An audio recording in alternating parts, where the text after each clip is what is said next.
નામ એડવોકેટ હનીફ જત તારીખ 3/8/2025ના રોજ king education and welfare trust સંચાલિત અલ ફતેહ એકેડમીની સંગે બુનિયાદ રાખવામાં આવેલી છે। સૌપ્રથમ વિચાર અમે યુવાનો જ્યારે ભેગા થયા અને સમાજ માટે કંઈક કરવું છે, સમાજને શિક્ષિત કરવું છે, સમાજને આગળ લાવવું છે, એના માટે પગલાં લેવા પડશે। ત્યારે એજ્યુકેશનમાં સમાજને કઈ રીતે આગળ લાવવા એના માટે અમને વિચાર આવતા અમે આ કિંગ એજ્યુકેશન એન્ડ વેલફેર ટ્રસ્ટની રચના કરી અને અલ ફતેહ એકેડમીની આજે આ સંગે બુનિયાદ થવા જઈ રહી છે। વ્યક્તિના વિકાસ માટે શિક્ષણનું ખૂબ જ મહત્ત્વ છે।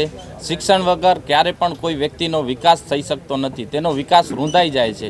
વ્યક્તિમાં પોતાનામાં રહેલી કળા એ જાણી શકતો નથી, માટે શિક્ષણથી એ પોતાના અંદર રહેલી કળા જાણી શકે છે અને પોતાનો અને સમાજનો અને દેશનો વિકાસ કરી શકે છે। દરેક વ્યક્તિને એક દિવસ મૃત્યુ પામવું છે અને મરવું છે। મરવાથી પહેલાં એવા કાર્ય કરવા જોઈએ જે સમાજને ઉપયોગી થાય, દેશ માટે ઉપયોગી થાય। આપણા પાસે લાખો કરોડો કે અબજો રૂપિયા હશે, એ આપણા કોઈ કામના નહીં રહે। સિકંદર રાજા હતો, એ પણ જ્યારે ગયો ત્યારે ખાલી હાથ મૂકીને ગયો હતો। તેમ આપણે પણ જાશું તો આપણા બધા પૈસા અહીંયા મૂકીને જાશું।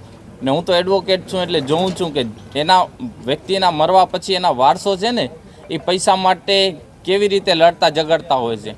આપણે એવા કાર્યો કરીને જઈએ। આ તો 10 કરોડની જમીન છે, એનાથી વધુ પણ લોકો પોતાના સમાજ માટે, દેશના વિકાસ માટે આપતા હોય છે। આ તો એક નાનું પગલું કહેવાય। સૌ પ્રથમ તો માતા પિતા વગરના જેટલા પણ સ્ટુડન્ટો હશે એમને ફીમાં સંપૂર્ણ માફી આપવામાં આવશે અને આર્થિક રીતે જે નબળા વિદ્યાર્થીઓ હશે એમને એમાં મહદ અંશે રાહત આપવામાં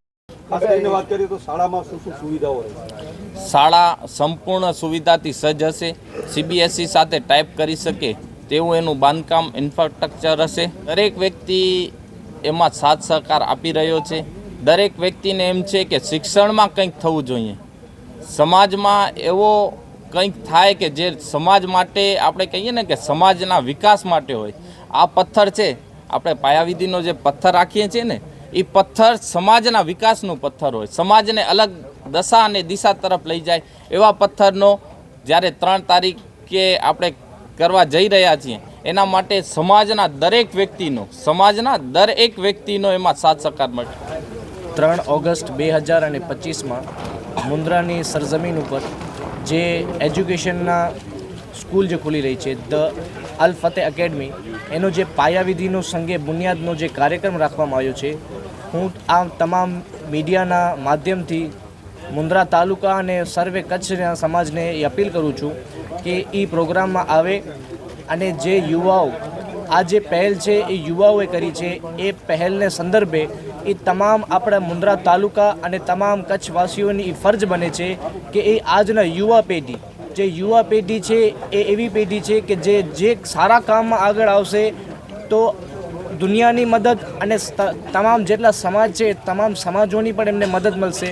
તો મીડિયાના માધ્યમથી હું તમામને નિમંત્રણ પણ આપું છું અને કહું છું કે તમારી ફરજ છે કે આ તમને યુવાનોને આ એજ્યુકેશનનો જે કામ છે એમાં આવી અને સાથ સહકાર આપી અને એજ્યુકેશન સિસ્ટમ કચ્છની અને ગુજરાતની મજબૂત કરે અને ઇન્ડિયાનું નામ આપણે રોશન કરીએ।